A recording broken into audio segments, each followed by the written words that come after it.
Jerry Schilling, Elvis Presley's closest friend, noticed something strange. Every single night, Elvis's car would leave Graceland at midnight.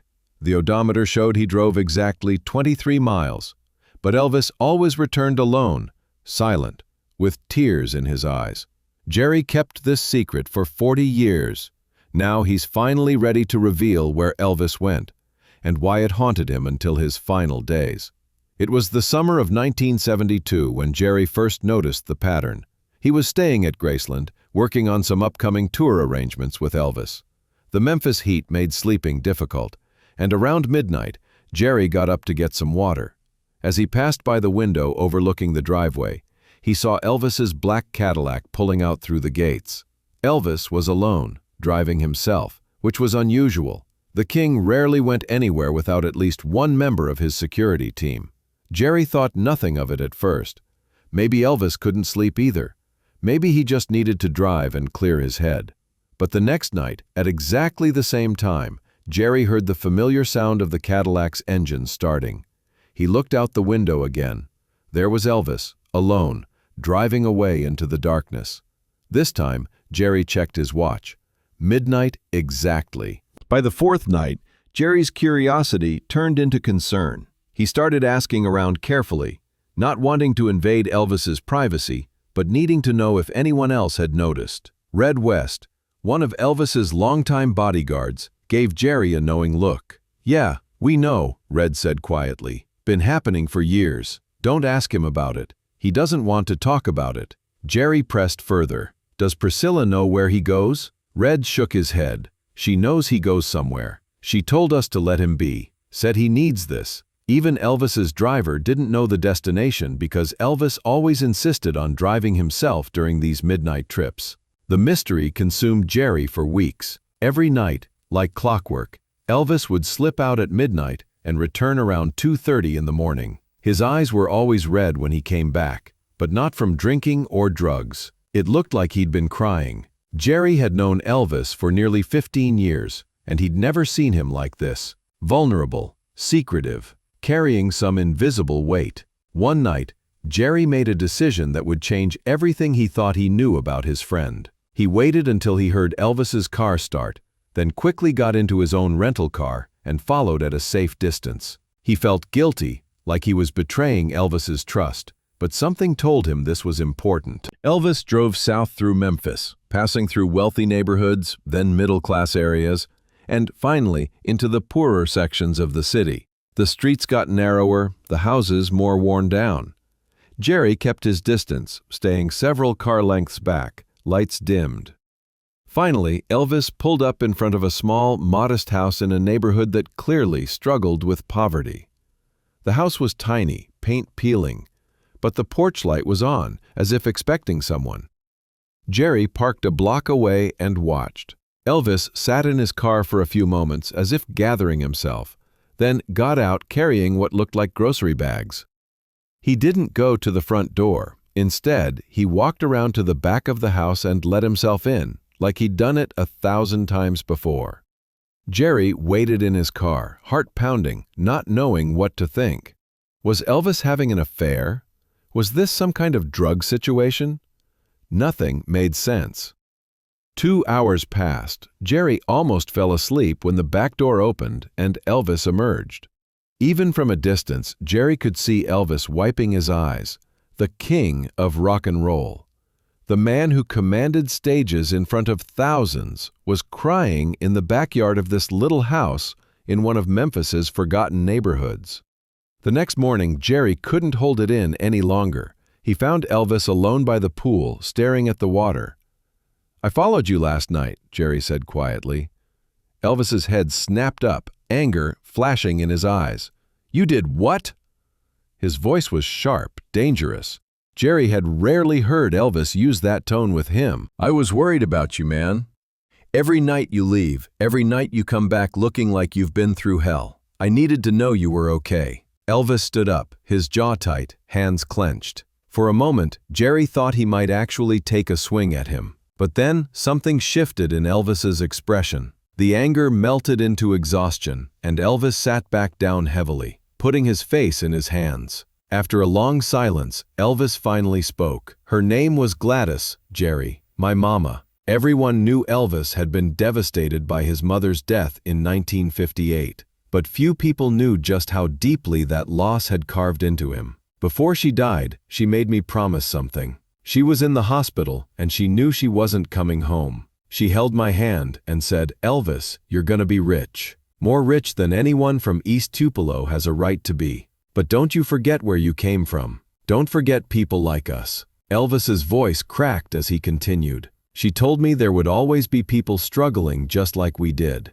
She made me promise I'd help them, but she said to do it quietly. No cameras, no reporters, no making a show of it. That's not charity, she said. That's just being human. Jerry sat down beside his friend, understanding beginning to dawn on him. That house you saw me at last night, that's Mrs. Estelle Washington. She's 78 years old. Her husband died 3 years ago. He worked for the railroad his whole life, and his pension barely covers her medication. She's got 5 kids, but they're all struggling themselves in different states. She lives alone in that house, and before I found her, she was skipping meals to pay her electric bill. Elvis looked at Jerry with an intensity that was almost painful. I met her at a church charity drive in 1965. I was doing a photo op thing, shaking hands, and I saw her in the corner. She reminded me so much of my mama, Jerry. Same kind eyes, same way of holding herself up, even when everything's falling apart. I slipped her some money that day, but I couldn't stop thinking about her. So I went back. No cameras, no security, just me. And I found out she wasn't the only one. Jerry listened as Elvis revealed what he'd kept hidden for years. Estelle wasn't the only person Elvis visited. There were others. Mr. James Peters, a Korean War veteran with no family. The Johnsons, an elderly couple where the wife had dementia and the husband was too proud to ask for help. Ruby Amos, who was raising her grandson alone after her daughter died. The list went on. I visit them on different nights, Elvis explained. I bring groceries, pay bills, sometimes just sit and talk.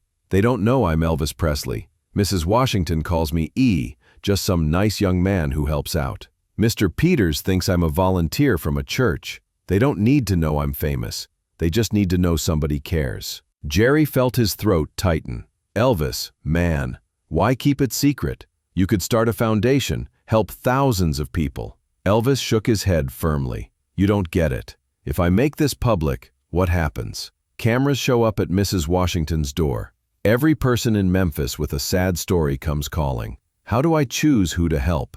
Who deserves it more? And worse, these people, my people, they lose their dignity. They become Elvis's charity cases in the newspaper. He stood up and paced. This way I keep my promise to my mama. I help people who need it, and they get to keep their pride because they don't know they're being helped by Elvis Presley. They're just being helped by someone who cares. That's what Mama wanted. That's what I do. Jerry learned that night that Elvis had been making these midnight drives since the mid-1960s. Over the years, some of the people he helped had passed away, and Elvis always sent anonymous donations for funeral expenses. He kept a small notebook in his car with names, addresses, and specific needs. Mrs. Washington needs her heart medication on Tuesdays. Mr. Peters forgets to pay his electric bill, so I do it on Mondays before it's due. In 1975, something happened that shook Elvis to his core. Jerry found him sitting in his bedroom at Graceland, staring at nothing. "She's gone," Elvis whispered. "Mrs. Washington died last night. Heart attack." Tears streamed down his face. "I never even told her my real name, Jerry. 7 years I knew her, and she died thinking I was just some guy named E who brought her groceries." Elvis couldn't attend her funeral. The risk of being recognized was too great. But he sent a massive, anonymous donation to the funeral home to cover all expenses and ensure she had a proper burial. Someone who attended the funeral later reported seeing a man in sunglasses and a hat standing at the back of the church, leaving before anyone could approach him. A single white rose was found on her grave, with a card that read, "E, I kept my promise to Gladys. As Elvis's health deteriorated in 1976 and 1977, the midnight drives became more difficult. His doctors told him to stop driving, especially at night, but Elvis couldn't break the promise he'd made to his mother. Jerry and the security team started quietly following him at a distance, just to make sure he was safe, though Elvis never knew. When Elvis died on August 16, 1977, Jerry and Red West were among those who had to go through his personal belongings at Graceland. In the glove compartment of his Cadillac, they found the notebook. 13 names, 13 addresses. Next to each name were detailed notes about their needs, their routines, their struggles. Mrs. Johnson forgets her medication. Mr. Peters needs help with his electric bill on the 15th. Jerry and Red made a decision that day. They would visit each address and make sure these people knew that someone still cared, even though Elvis was gone. What they discovered shocked them. None of the people knew they'd been helped by Elvis Presley. To Mrs. Johnson, he was Michael, that nice man from the church. To Mr. Peters, he was John, my buddy who checks on me. To Ruby Amos, he was simply Tommy, my guardian angel. Ruby was the one who figured it out when Jerry and Red came to her door and gently told her that her friend Tommy had passed away. She looked at them with knowing eyes. "It was Elvis, wasn't it?" she said softly. When they asked how she knew, she smiled through her tears. "One night I heard his voice on the radio while he was in my kitchen. I recognized it immediately. But I never said anything because I knew he didn't want me to. It wasn't about who he was, it was about what he did." After Vernon Presley, Elvis's father, died in 1979, the full financial records came to light. Between 1960 and 1977, there were over $847,000 in unexplained cash withdrawals marked simply as personal expenses. The family chose to keep this information private, respecting Elvis's wish for anonymity in his giving. For 40 years, Jerry kept this secret. But when Ruby Amos passed away in 2012, she left a note in her will specifically giving permission for the story to be told. She wrote, "The world thinks Elvis was a king because of his music, but I knew him as a man who kept a promise to his mama. That's the real reason he deserves to be remembered." In 2015, Jerry finally agreed to tell the story in a small documentary. After it aired, something remarkable happened. Other people came forward with similar stories. A woman in Las Vegas said a kind man named Charlie had paid her mother's rent for 2 years. She had a photo from 1971, and it was clearly Elvis in sunglasses and a baseball cap. A man in Atlanta remembered someone named Sam who had helped his grandfather.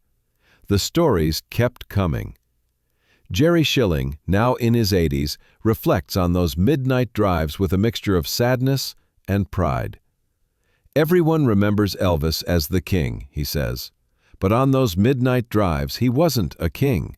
He was a son keeping a promise to his mother. And maybe that's what he'd want to be remembered for most.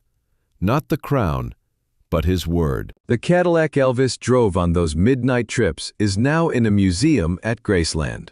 If you look closely in the glove compartment display, you can see a worn notebook with faded handwriting. Visitors walk past it every day, never knowing they're looking at evidence of one of the greatest secrets in rock and roll history. The secret of a king who spent his midnights being simply human, one grocery bag and one unpaid bill at a time. Elvis Presley died at 42 years old, but the promise he made to Gladys Presley lived on in 13 households across Memphis. And in the end, maybe that's the real measure of a life well lived.